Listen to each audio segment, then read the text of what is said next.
We have still got a few people coming in, but we'll go ahead and start with the preliminary introductions and conversation. My name is Carrie Zimmerman. I'm excited that you all have joined us this afternoon as we have a conversation about how we're doing, about our mental health, about our stress levels and what it's like for us to navigate the multiple pandemics that we're walking through. So a few things as we get started. I do want to let you know that this session, like all the workshops that we've done, are being recorded. They'll go up onto the college website in a day or two. So wanted to make sure that you knew that it's being recorded. Also to let you know that we want to have as much conversation this afternoon as we can. So making sure your name is up on the screen is helpful. If you are in a place that you could turn your camera on and we could see your face, especially when we get to those conversation places, that would be helpful. Depending on how many we get in the group, we may divide up into some breakout rooms and have some smaller conversation. And there in particular, it's good to see each other's faces. So if technology and space allows, feel free to do that. We also want you to participate in whatever way is most comfortable for you. If you want to chat, feel free to do that. If you want to unmute yourself and talk, we'd welcome that too. Particularly this afternoon's topic, as we're thinking through how people are doing and the ways in which people's mental health is impacted by both the global health pandemic, the dual pandemic of racism that we're dealing with in the country, economic uncertainty that people are navigating, plus a school year has started, and all that goes with that. Oh, I also can't forget it's an election year. And all of those things, wave after wave layered on top of each other, can really begin to impact how we're feeling, how we're doing, what our mental health state is. And so if you've been to any of our other workshops this week, welcome back. If you're new, welcome to this one. Which brings me to my last intro comment, which is wherever you are in these conversations about inclusion and justice and equity, you're welcome here, and we're glad that you have joined us. All of us are a different place in our own journey, in our community journeys, and figuring out what role we're going to play in our families, in our professional lives, with our friendships, in the larger community and in the world. So if you have been deep into this work for a long time, we're glad to have your experience and your perspective and your expertise. If you are just dipping your toe into the conversations, if you're just asking big questions about what all this means, we also welcome your perspective and your lived experiences and your place here. So today's workshop is going to be a little different than any of the other ones that we have done so far because of our topic, because of what we're talking about, because you all are in incredibly demanding majors and programs. A lot is asked of you. And as we are in, I think, week 6 of the semester, as people are finding their place and getting grounded in what's going on, we are going to do a few things differently than we have in some of the other conversations. And we're going to start really by just taking a deep breath. Wherever you are, what kind of room you're in, I'm going to be quiet for a minute. And I want you to take 3 or 4 deep breaths in and out.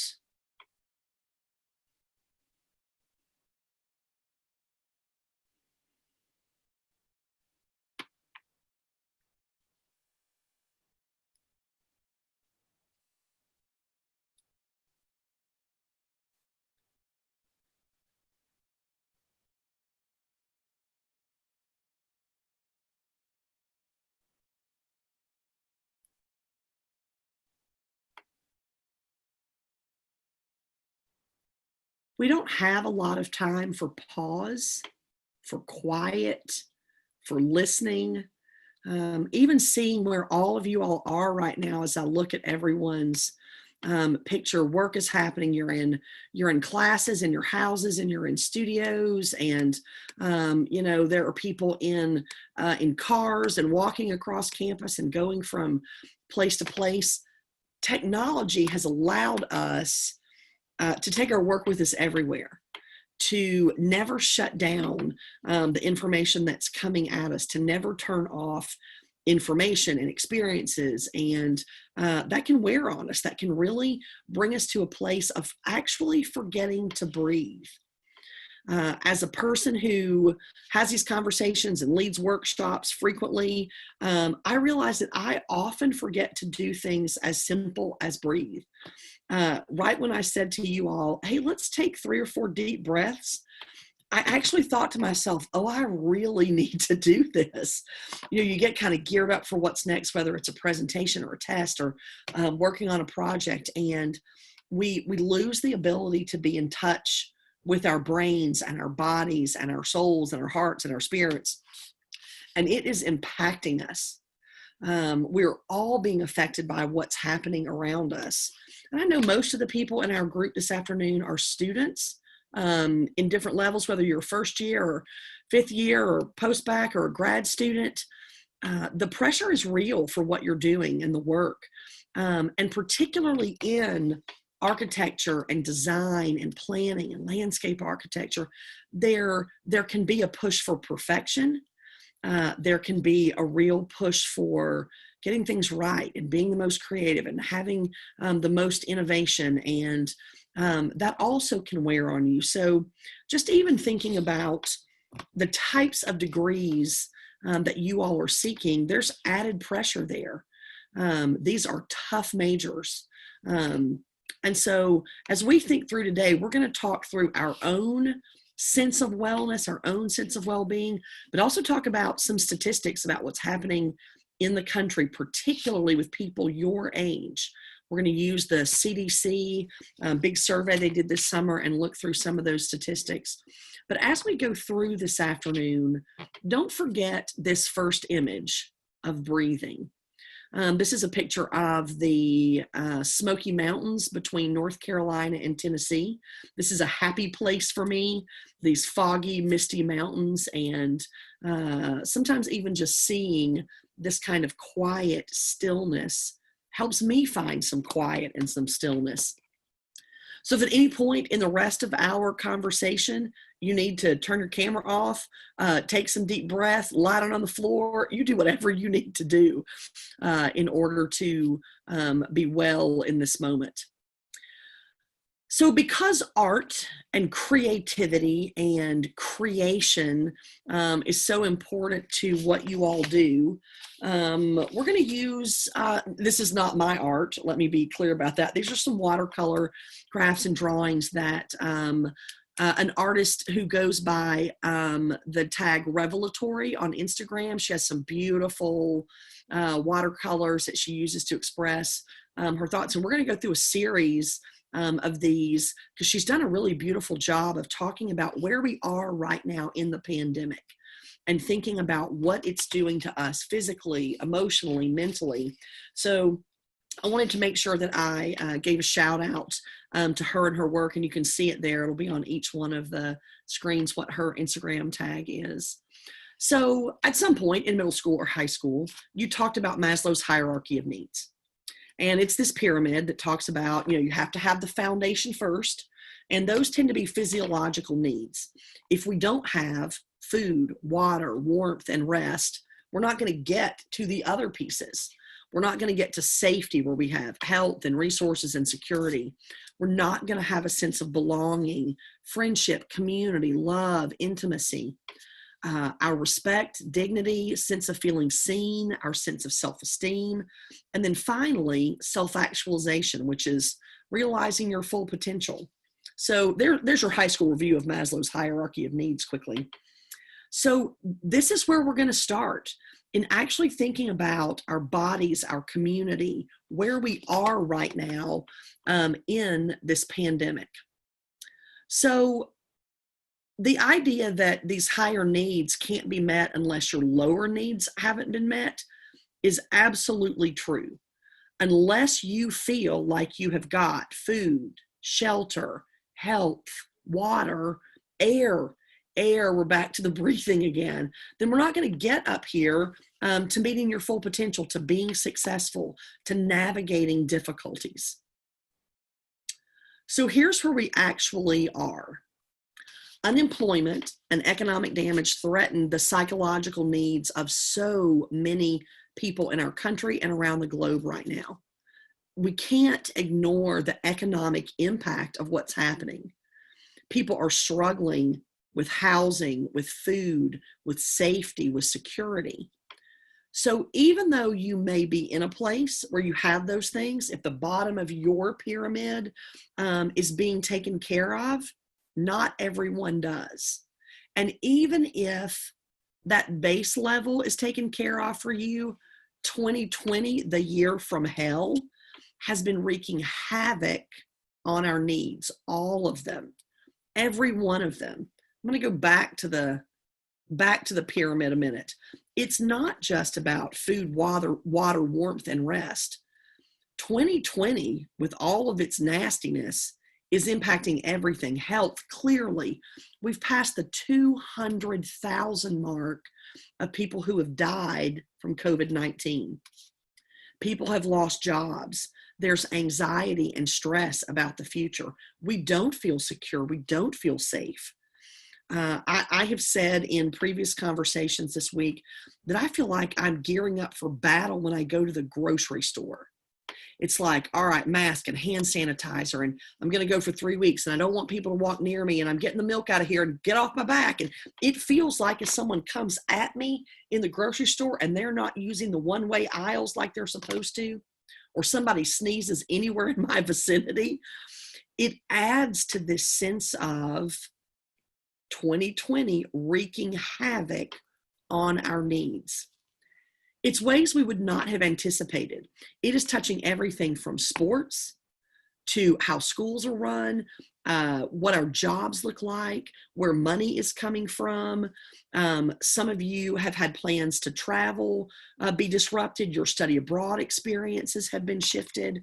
There are lots of ways that it's impacting how we're going about our world and our days. It's not just the pandemic. It's the fact that so many of our neighbors, friends, loved ones are dealing with the added layer of pain and fear and exhaustion of the racial reckoning that's happening in our country, of protest, of fearing for their lives, of dealing with generations and centuries of violence, of navigating entire lifetimes, of wondering whether they have to prove they belong here. Politically, it is stressful for people on all sides. 2020 also has just come up with the phrase zombie storm. I learned this 2 days ago. The National Weather Service has created a thing called zombie storms as hurricanes and tropical storms have gone into the ocean. You know, they build up and then they die out. Well, this storm, it died and then it came back. We have storms in the ocean that are coming back from the dead, and the actual National Weather Service has named them zombie storms. That's the most 2020 thing I've ever heard. So how can you, in this season, your need for belonging, how can that be met in isolation? We have been more separate. We have had to avoid community for our own health. We've been nervous about people that we care about. It's hard to find ways to safely connect. So as we move up that pyramid, we're thinking about the fact that our sense of belonging is struggling. I know the community in your college is close. There's this sense of collaboration and learning from and with one another. And that's harder to do from behind a mask, from a social distance, from being at home and some people being on campus and being in different spaces and not feeling like you can just walk up to someone. So how can your need for belonging be met in this arena? And how can your need for safety be met in the middle of a global pandemic and a direct threat to yourself? It's hard to feel secure in the face of political turmoil, systemic injustice, and general uncertainty. We may need to go back to that breathe photo for a minute. So if you're struggling to feel productive and whole, if you are struggling with regular things that you were able to do before, or if you just think, okay, I'm pretty okay, I'm doing all right, even no matter where you are in that spectrum of deeply struggling or managing to get from point A to point B, you need to show yourself some compassion. Because for you all as builders, as people who understand foundations and understand scaffolding and understand undergirding and understand the importance of support and solid structures, what we're trying to do in this moment is build a pyramid on a shaky foundation. And whenever the foundation is shaky, everything else is going to struggle. So you're trying to function as normal in a world that is anything but normal. I keep hearing the phrase new normal. Oh, it's a new normal. It's a new normal. There ain't nothing normal about this. This is madness that we're in. No one has had to deal with this convergence of issues in the way that you all have had to. The amount of pivoting, shifting, changing, figuring out how to do things in new ways incredibly quickly. This is a new moment that we're in. So even if you can't quite see it, I just want to say this. I agree with our artist revelatory. You're doing great. You're doing beautifully. You are managing to take care of the pieces of your life, navigate what's happening around you. So be proud of that. Be proud of the fact that you are getting from point A to point B. So as we think through where we are and what's happening with this, we need to talk about how we would each describe what's going on with ourselves in our lives. And so I've pulled up a word cloud that's got lots of emotions on it and helps us think through really what emotions you would use to describe how you are right now. So what I'm going to ask you to do is either in the chat, or you can unmute yourself and say it. I want you to tell me, what words would you use? What emotions would you use to describe how you are right now? What's going on in your world, in your life? And I'm going to turn the share screen off so I can see the chat better, and maybe we can see each other. So feel free again to chat or to talk, but what emotions, if I said you've got 3 words to describe 2020, which one would you use?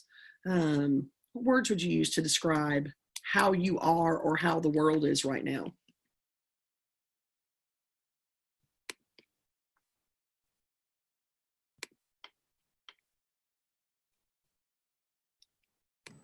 Stressed. Stressed.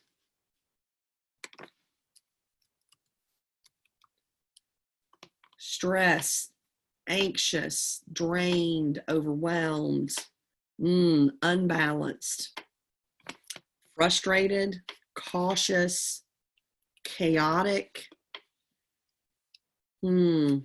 lost, uncertain, anxious, unmoored. Yeah. Exhausted and hopeful. Yeah, our emotions can be juxtaposed. They can be in tension with each other. We can be all of these things and still have moments of joy, still have places of peace. We can still find ways to do that. Yeah, depressing, frustrated. Are we sensing a theme here? Everyone that I talk to, these are the words: exhausted, stressed, unbalanced, uncertain, fearful, chaotic, lost, confused. Those are heavy words. And so in one of our nice watercolors, uh, it was the point that wherever you are in this, be compassionate with yourself, but also it's helpful to be compassionate with everyone else in remembering that we're all walking around carrying something. You can't tell it on everyone's face, partly because half of our faces are covered up. But sometimes you can't tell because people do a good job of carrying whatever it is, whatever weight they have. But just because someone carries the weight well doesn't mean it's not heavy, doesn't mean it's not hard. Just because they're able to put one foot in front of the other doesn't mean that struggle isn't real and sincere. So as we look at this list, I'm not surprised by what words came up there. I'm not surprised at all, because we're about to look at some statistics that the CDC has just put out in talking about how people with COVID-19, the season of COVID, the era of COVID, the age of COVID, whatever we're going to call it, are feeling in terms of anxiety and depression and wellness and suicidal ideation, and how do we navigate that? So we're gonna walk through these statistics for a few minutes. So again, these all came from the CDC. It was from a massive study that they did, almost 1 million responses, 996,000 U.S. adults from April until July responded to this long survey. And you can see that the numbers in a general way have gone up from April to July. Now, we're 2 months past this. So there's a second set of data that's going to come out. They've done a second survey for late summer through the beginning of fall. So we should get that, I don't know, in a month or so. But you can look and see as the pandemic has continued, the numbers have gone up. There's also another reason that numbers have gone up in the summer is we went from navigating the pandemic, singularly the pandemic, and thinking, okay, we're dealing with health, we're thinking about masks and, what are the new rules around this and trying to not get the virus and how school is going to end. And then all across the country, in large cities, in small towns, explosively, we have dealt with protests, we have dealt with the violent deaths of George Floyd and Ahmaud Arbery. And I don't know that we could today talk about the emotions and anxiety that people are feeling without talking about Breonna Taylor right now. Yesterday, decisions were made from the DA about whether the police involved in her shooting would be charged. And because they weren't charged, 2 of the 3 were not charged, and one was given pretty light charges. There has been a renewal of protest, a renewal of fear and anger and rage and injustice and anxiety. And so if you think about this summer, there are multiple reasons that these numbers have gone up when they did. It was always going to be hard to navigate months of a pandemic, but when you add to it the other layers of fear and stress, of course people's anxiety and depression are going to go up. All right, so let's talk about anxiety. There are 3 topics we're going to talk about: anxiety, stress, and suicidal ideation. And so these have been divided by age group: 65 and older, 45 to 64, 25 to 44, and 18 to 24. Most of you are going to be in this top 18 to 24. Some are going to be in the 25 to 44. So these are self-reported numbers of almost 1 million adults this summer.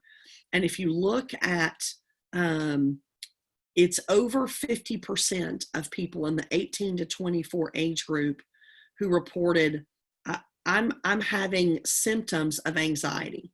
I'm feeling anxious on a regular basis. So that's over 50%. If we talk about depression, again, in the same age group categories, same self-reported, the numbers are even higher. If you look in the bottom, it's almost 55% of people saying they're struggling with depression. So the words that you listed in the chat are indicative of this. We're feeling this. It's real. It's heavy. It's visceral. It impacts all the parts of our lives. And a lot of the things that we have done in the past to alleviate stress have been taken away from us. They're not safe, or it's too hard to do at this point. And so having to find new ways to manage stress and anxiety and depression has added to people's stress and anxiety and depression. So the third is seriously considered suicide in the last 30 days. In the 18 to 24 age category, it's a quarter of the people who filled out the survey. It's right about 25 or 26%. It's 17% for people aged 25 to 44, 5% for people aged 45 to 64, and about 2.5% for people over the age of 65. These are sobering numbers. There's further breakdown by race. So when we talk about how the events of this year, how the rise in concentrated dealing with racial injustice, the number of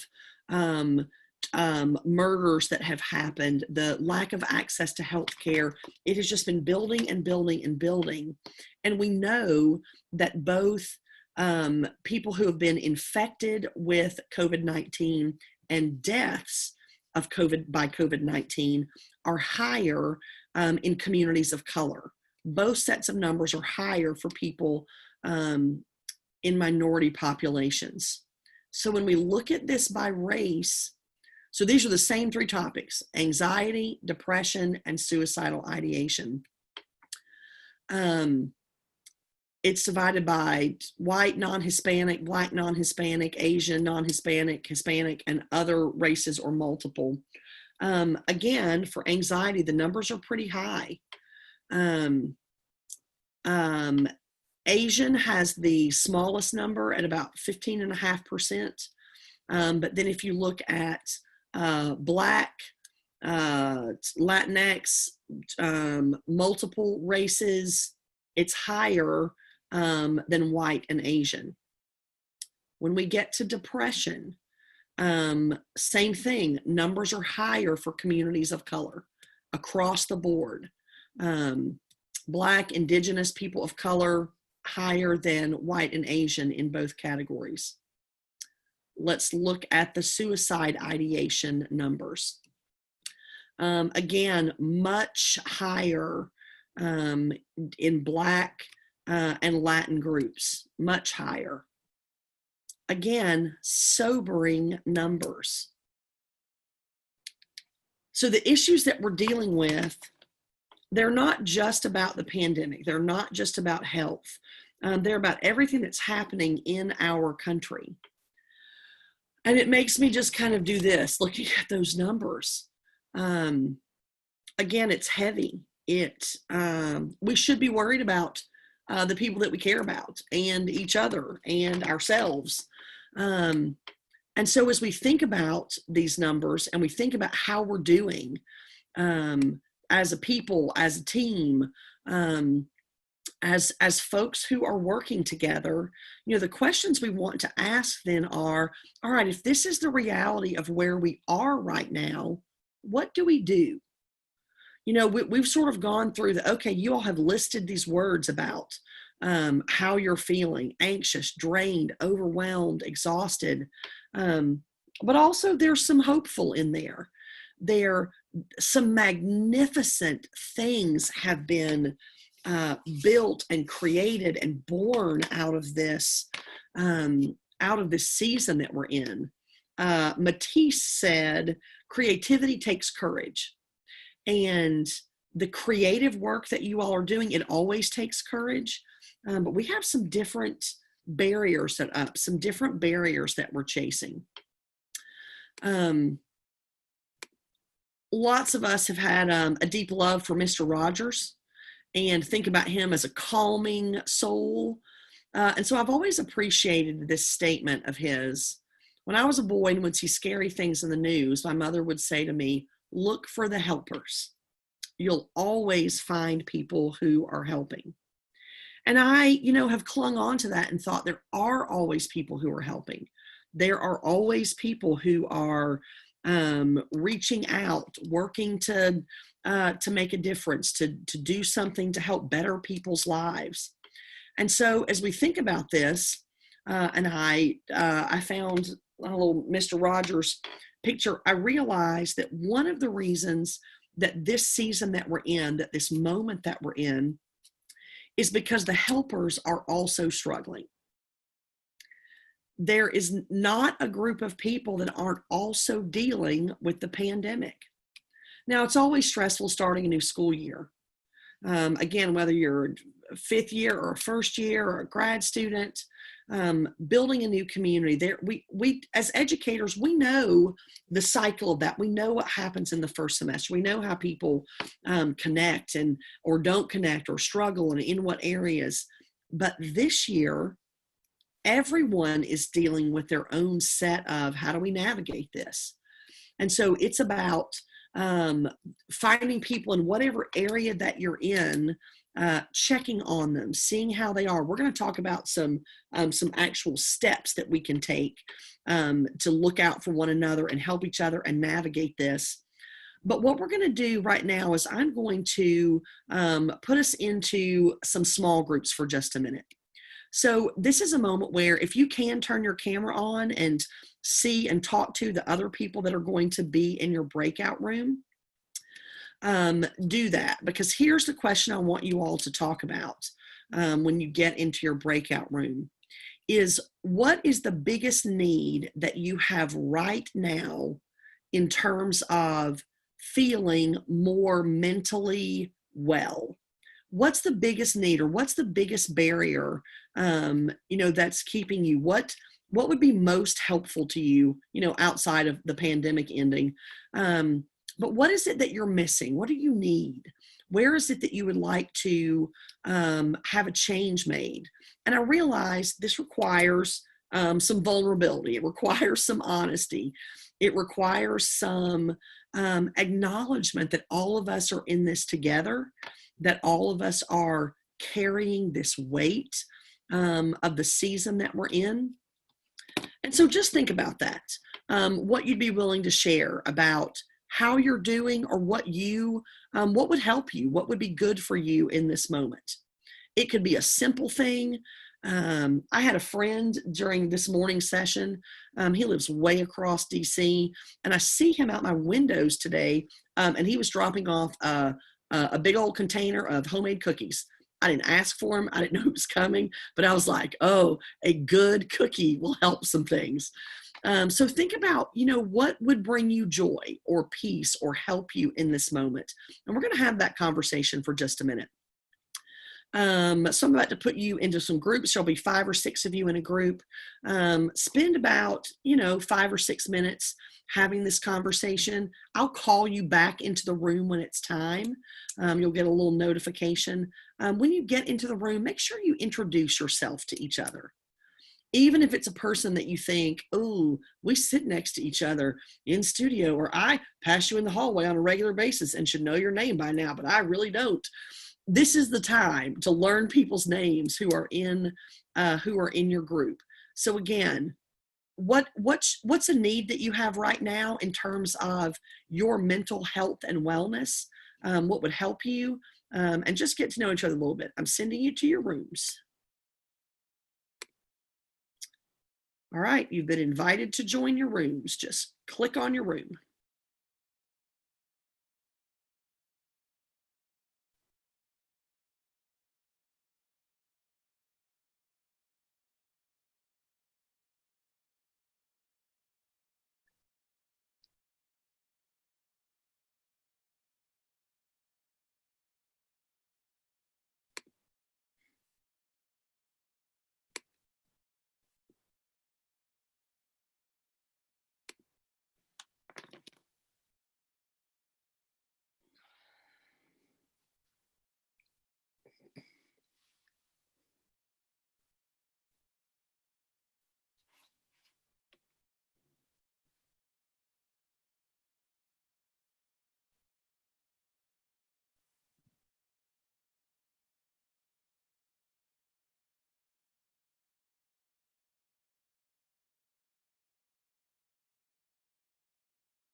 I can hear you typing, Carrie.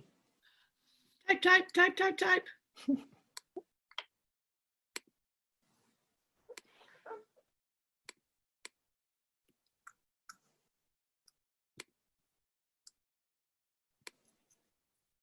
Oh, their words make me sad. I know. It's like listening to them. Yeah.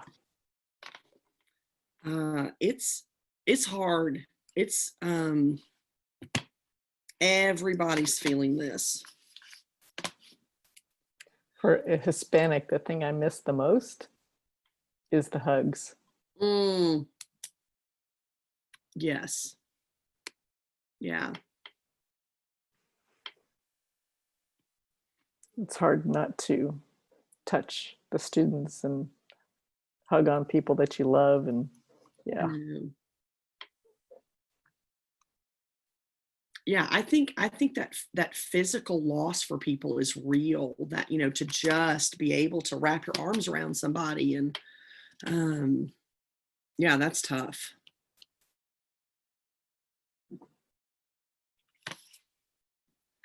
I miss like group gatherings, just the ease of, you know, being with people and arms around each other and like laughing, and nothing feels carefree right now. Yeah. Well, you were talking about going to the grocery store. Even if I see somebody I know at the grocery store, it's like, hi, goodbye. It's like you don't want to stop and talk to anybody anymore, which I feel on the one hand rude, but on the other hand, I just want to get in and out of there as quickly as possible. Yeah. Yeah, I don't want to linger in the grocery store. I just got a text from, I think I had just finished co-teaching with a person from Spain when we met. Yes.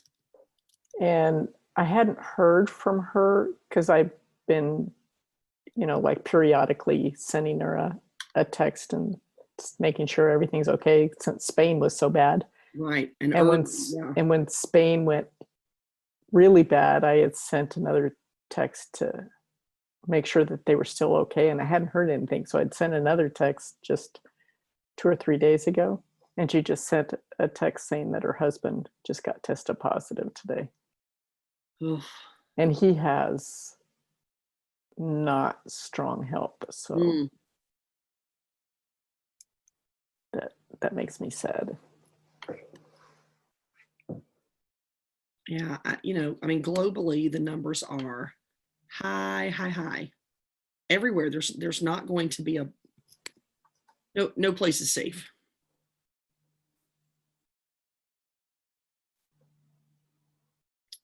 All right, I'm going to bring them back in a minute.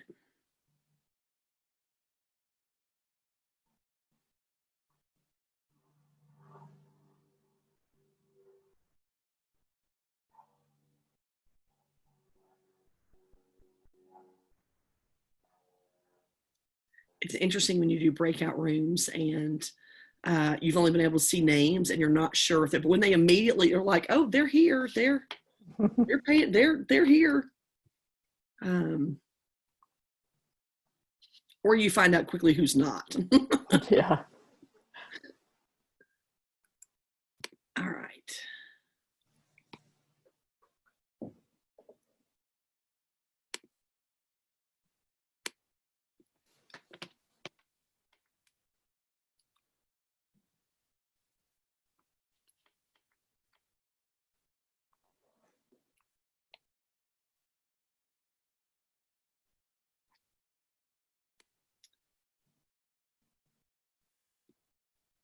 Welcome back. We ought to have people flying back in here in just a minute.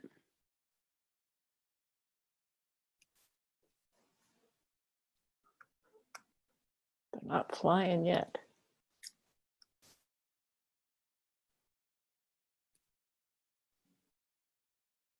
That countdown from 60 will happen, and then they'll all come back in.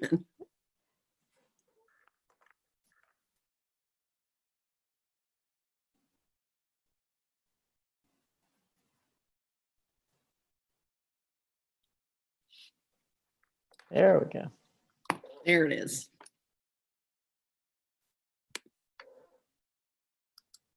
All right, welcome back. Looks like we have everybody back from all the rooms. I'd love to hear some of what you talked about in your small groups. Again, you can use the chat, or I'd also love some people to, again, if you're in a space, you can do that. Unmute yourself and tell us what you all talked about. Sometimes there is great comfort in knowing that we are not alone in this. We're not the only ones walking through it. So let's hear from some people. How are you, or what is it that would help you in this moment?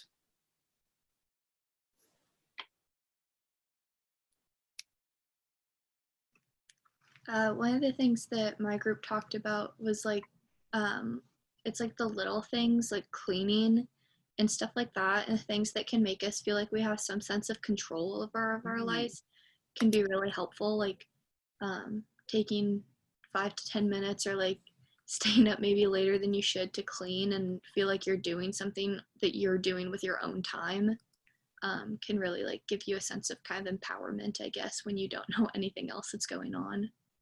Yeah, absolutely. I hadn't thought about it that way, but you're right. Yeah. It was very basic, but just general human interaction. Even just like the little things of, you know, passing people on your way to class, or it's just everything's off. Even if you're not like physically like talking to someone all the time, just having the people around you kind of keeps you sane. And so not having that anymore is difficult. Yeah, I think that's right for sure. Dylan just said, reminding myself to get outside and away from screens. Zoom is a wonderful gift. FaceTime is great. You know, the fact that we are able to see people in a way that, you know, we wouldn't be able to do, but wow, it also will just kick you in the teeth. I mean, it is exhausting. There's a different level, you know, scientifically, there's a little bit of a delay that impacts people, even when you're talking to just one person on a screen. And so scientists are really studying that our brains aren't wired. We're wired for person to person. And just that little bit, as good as Zoom is, that little bit of delay or that little bit of waiting, like, is it my turn? It breaks the natural interaction. So yeah, just getting outside, doing something away from the screen is incredibly helpful. Yeah. What else was said in your rooms? And my group talked about just doing little things just getting away and kind of having an escape. So like one person in my group plays the guitar, like playing cards or watching sports now that sports are back on TV. So just doing those little things. And then we also talked about how having studio is really nice to have that routine, because there's so much uncertainty, but at least studio is providing a little bit of certainty for us routine wise. Yeah, routine is a big one. Already it's a hard shift, you know, from high school to college and from year to year in the program in terms of navigating how you spend the 24 hours a day that we all get. And so when things are video, when they are asynchronous, when you can log on whenever you want to get whatever information that you need, just even figuring out how you're going to manage your day from beginning to end takes lots of mental energy to figure out how to build that kind of schedule, because we do have less routine. It's the same amount of work or more work, but a lot of the structure is gone, and that's hard. Yeah, absolutely. What else did you all talk about?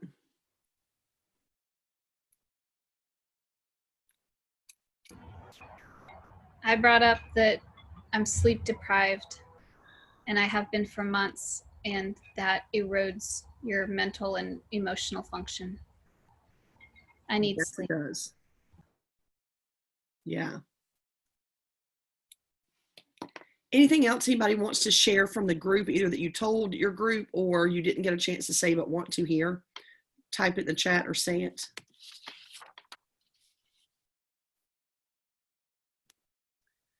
Okay, I want to talk about the fact where we are in the timeline of the pandemic. And I'm going to use some writing by a woman named Dr. Aisha Ahmad, and she is a professor in Canada. And a lot of what she does is go into areas of trauma. So she might work with people after a natural disaster has occurred, or she works a lot with Civil War areas.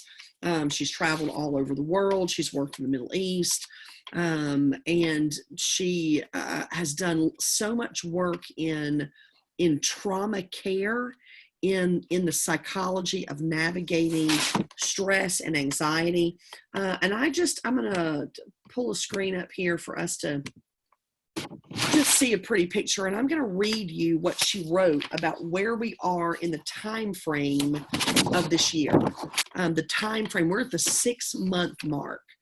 I know at different parts of the country, we hit the pandemic at different times. For us here in DC, it was March the 8th when we started shutdown. And so that has been, tomorrow will be day 200 of having to wear masks and being inside and not going anywhere and everything being shifted. So 6 months is really where we are in this. So I'm going to read this to you. I would encourage you to take a breath, put down anything else that you're doing, and just listen to her words about this 6-month mark, remembering that what she does is long-term care in the midst of trauma, crisis. So here's what she says. The 6-month mark of any crisis is always difficult. We've adjusted at this point to this new normal, this new way of life. It might feel like we're running out of steam. Yet at best, we're only 1/3 of the way through this marathon. That makes us want to take a deep breath. How do we keep going knowing we're not there yet? The end is not really in sight. So first, in my experience, and remember, this is Dr. Ahmad speaking, not me. First, in my experience, it's very normal to struggle or slump. I and my colleagues always hit a wall 6 months into a tough assignment in any disaster zone that I've worked in. The desire to get away or make it stop is intense. I have done this many times in many parts of the world, and at 6 months, it's like clockwork. This time, our crisis is global. It's not in a particular part of the world, it is all over the world. It's in our homes, it's in our work, it's in our neighborhoods, and that means there's nowhere to run. That's okay. I've had to power through that 6-month hump before, and what I'm here to tell you is that there's life on the other side. Right now, it feels like we're looking ahead at that long, dark, wintry tunnel, but it's not always going to be like that. Rather, what we're entering is our next major adaptation phase. We have already learned how to redo groceries and host meetings and teach classes and attend school and have friendships. We found new ways to be happy and have fun. But as days get cooler, it's harder to be outside. We're going to have to get ready to innovate again. This is my first pandemic, but it's not my first 6-month wall. So what can I share to help you? First, the wall is real. It is normal. Everyone is feeling it at some point. Maybe not exactly at the 6-month wall. Some people felt it at 3, some won't feel it until 9, but it's real. And frankly, it's not productive to try to ram your head through it. This was helpful advice for me because that's something I would try to do. The wall is going to naturally break and crumble 3, 4, or 6 weeks from now if you write it out. Trust me. Of course, there are things we have to do. We have to work and teach and go to class and learn and create and build and exercise. But don't expect yourself or anyone else to be wildly happy in the middle of this wall right now. right now in this moment, if you can meet your base obligations and be kind to your loved ones, you get an A+. And don't worry or be afraid that your happiness or creativity is gone during this marathon. It's not at all true. I can assure you that it will soon break and you're going to hit a new stride. But today, the thing to do is roll with it. Clear away less challenging projects. Check things off your list that you can. Also, read a novel. Download that meditation app. Take a walk. Have a conversation with someone in person, even if you have to stand 6 feet away. Frankly, even though we can't physically leave this disaster zone that we're in, try to give yourself a mental or figurative shore leave. Find a way to have short mental escapes that can offer respite and distance from the everyday struggle. This can be an hour, it can be a day, it can be alone or with a person. So take more mental leave until you can clear the wall. In my experience, this 6-month wall both arrives and dissipates like clockwork. So I don't fight it anymore. I don't beat myself up over it. I just know it's going to happen. I know the struggle is going to come. Also, I remind myself that this dip will pass. In the meantime, I try to support my mental and emotional health. So take heart. We have navigated a harrowing global disaster for 6 months with resourcefulness and courage.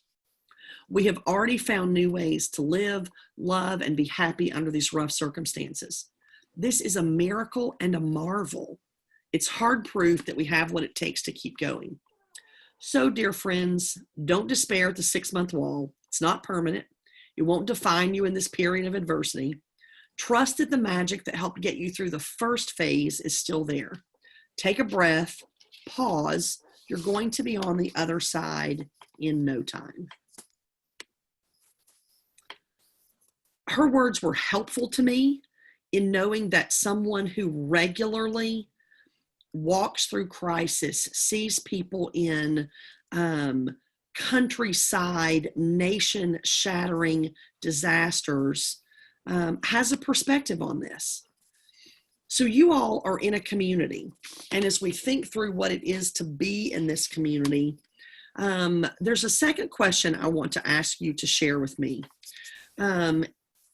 Is you have this support structure of faculty and staff around you in addition to students. This is a rare chance for you to tell me what you want them to know about how you're doing. What is it you want your professors to know? What do you need from them? What is it that would help you in this season that you're in? I'm going to meet later today with some faculty who are looking specifically to know how they can be most supportive, most helpful. They too are in their own 6-month struggle, but their care for you is deep and real and sincere. So that's the question I'm going to ask you now is, again, either in the chat, and I'm not going to use any names with any of them. They won't see this. It'll just be my notes. But what do you want them to know? What would be helpful to you or supportive to you as we enter into the second half of the year of the pandemic, as 2020 sticks its teeth into us?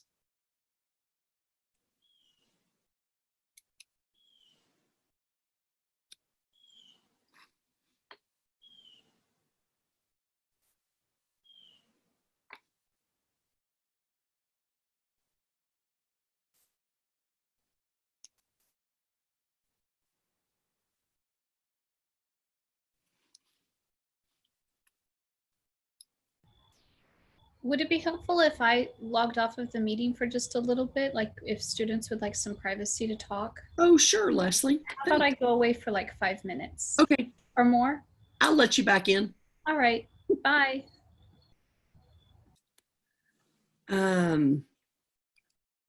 Mary said work requiring discussions may not be done as well as it should be because we don't have someone to discuss it with. Yeah. I think that's absolutely right. Oh, a consistent schedule. Okay. Do you mean in terms of their schedule being consistent or the way work, tell me a little bit more, Katie, about what you mean by consistent schedule. As far as like when lectures are posted, and when our assignments are due, because it keeps changing and a lot of times we just have no real idea. And Okay. communication is bad because none of it's in person. So just all around more scheduled. Yeah, I feel that. Is anybody else feeling that with the communication, that it's coming from lots of places and at odd times? And how do you even, I'm seeing lots of heads nod. Okay. To that point, just asynchronous lectures are hard in general, because if we had synchronous lectures, then it would feel like normal class lecture, and it just doesn't right now. Yeah. Okay, Suzanne, I'm going to read your comment first. Yeah. Oh, when professors laugh and joke with us and allows the class to get off topic, it does feel real and fun. Yeah, that's I think what people are missing so much. Nothing feels easy. Nothing feels natural, right? Everything is just, does my face look right? And how am I saying this? And there's not that easy kind of interaction of laughing and joking. Yeah. And it's interesting because I had a couple of professors yesterday say they miss that too. Yeah. Okay. What else do you need from them? Oh, I see Anna, successful communication and flexibility. Okay.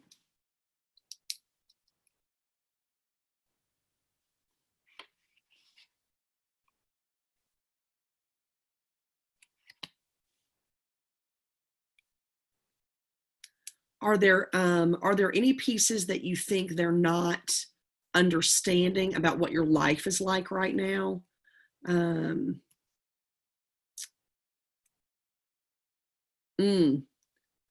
Understanding from professors that we're feeling the effects of the pandemic too. It's not generational ignorance. Yes. Okay, good.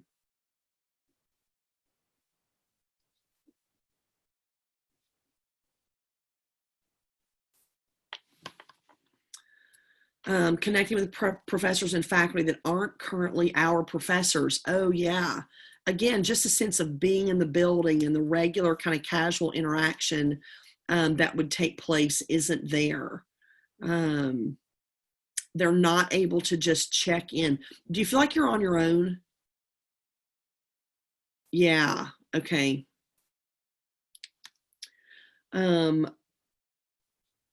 What would help with that?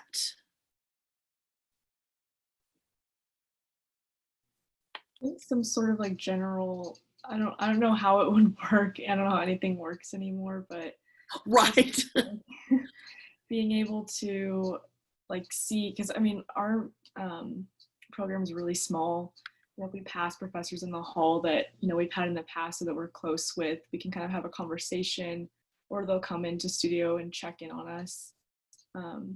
But since some of us aren't in the building anymore, the professors aren't in the building, that just doesn't happen. And so we only really talk to faculty that we currently have or students that we're currently in classes with. Yeah, I do think there could be some creative ways to think about how to do that differently. Just that sense, Anna, you're right, of just unscheduled availability, just, the drop in, the conversation, the hallway. Yeah.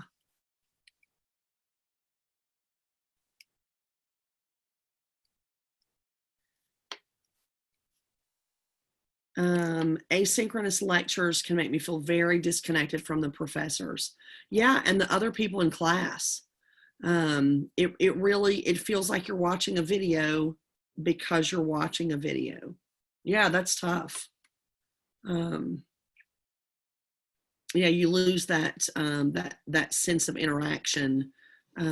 Yeah, that's hard. Anything else you would want them to know, just in terms of how you're navigating this, or how they could be helpful. Oh, Mary said, I'm a read, write learner and hate watching videos. I totally get that. It's a different style of learning. I get distracted with videos. I have to like back it up over and over again because my mind went somewhere else. It just feels very different. Yeah, I get that. Okay.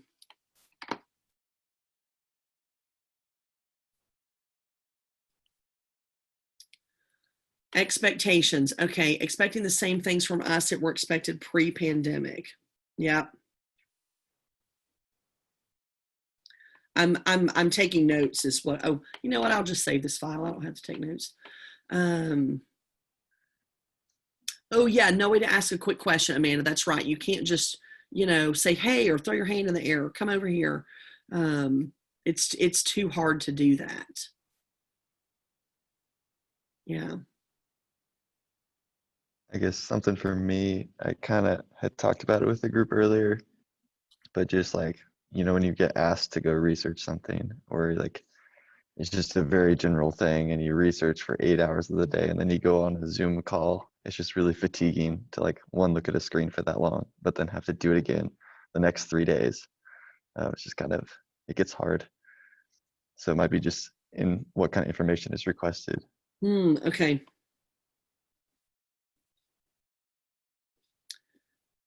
Yeah, I think fatigue is such an appropriate word for this.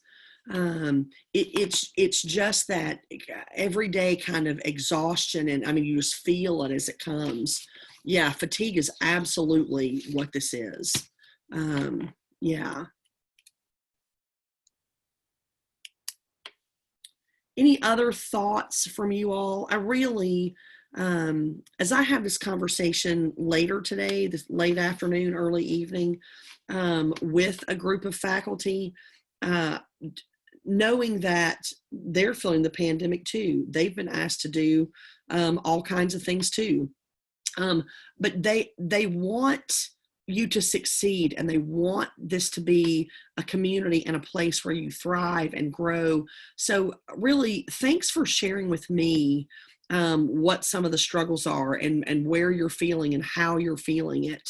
Because I think just being able for me to share that with them, I hope will be helpful in terms of that. So yeah, thanks for sharing that with me. I appreciate it.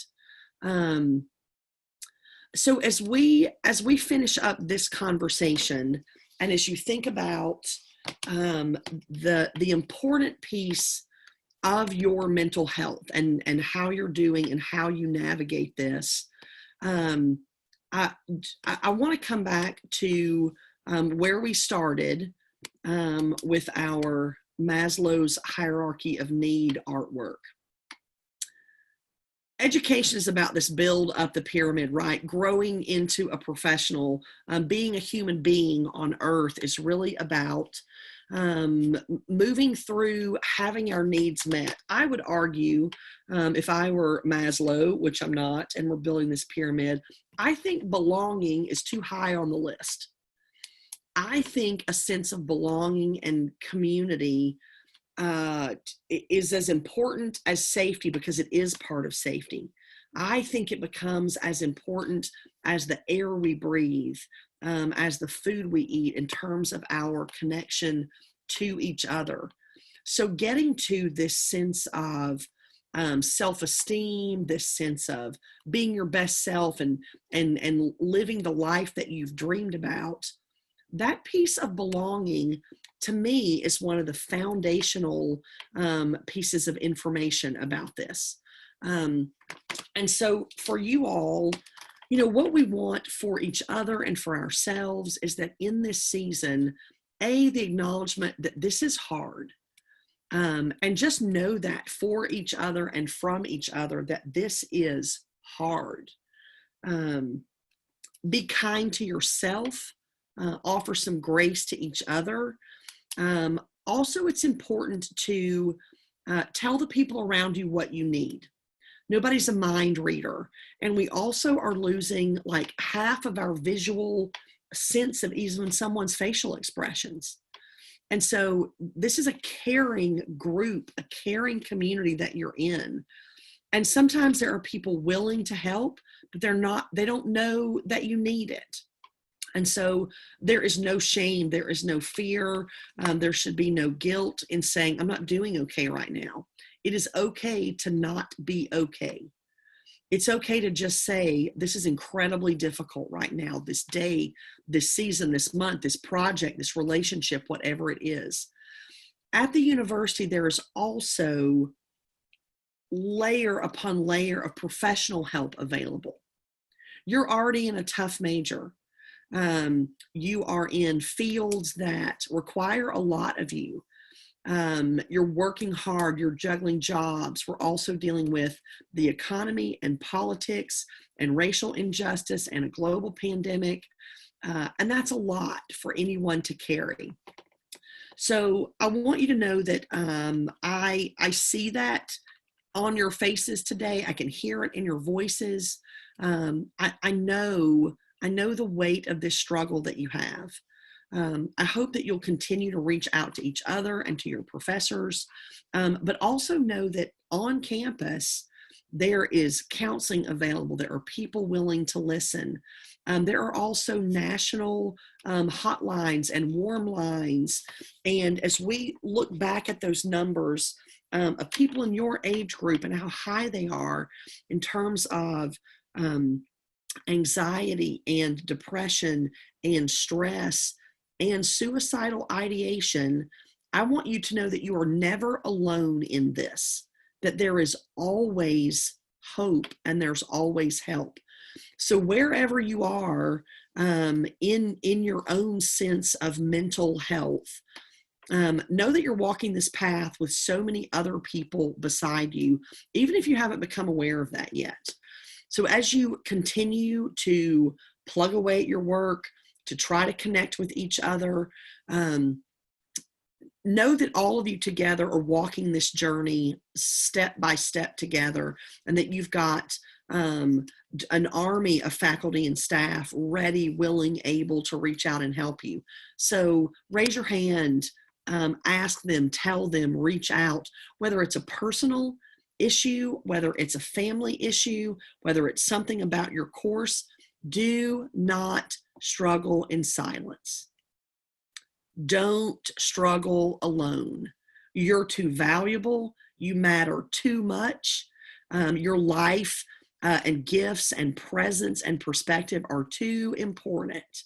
So I just want you to hear that today, that in the midst of this, in the midst of the pandemic, in the midst of all of your hard work and study and jobs that you're juggling and family issues, that we see you and value you and have loads of gratitude for you. So does anyone have a final thought or word for us you want to share as we lean into the rest of our day?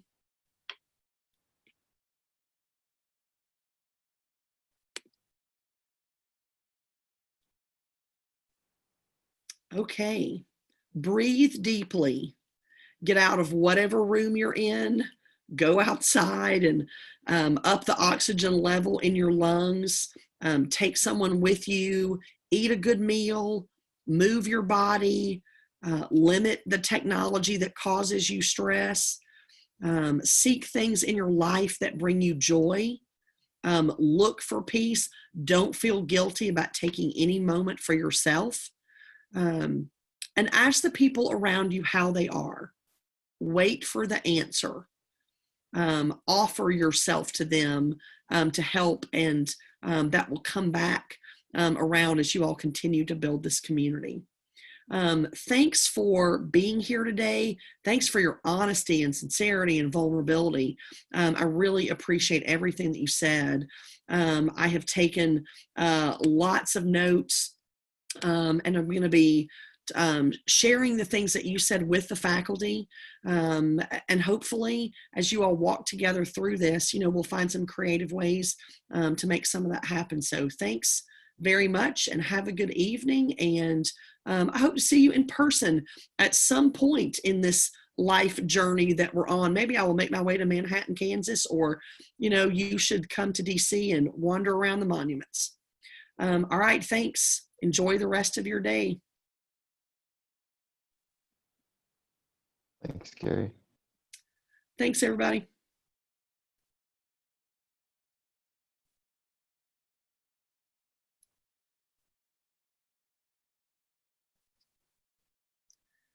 I should stop recording.